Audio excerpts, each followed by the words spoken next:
Intip kegiatan Dapur Duligar.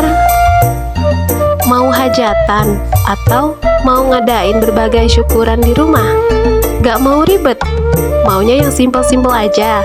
Ya udah, aku kasih solusinya nih.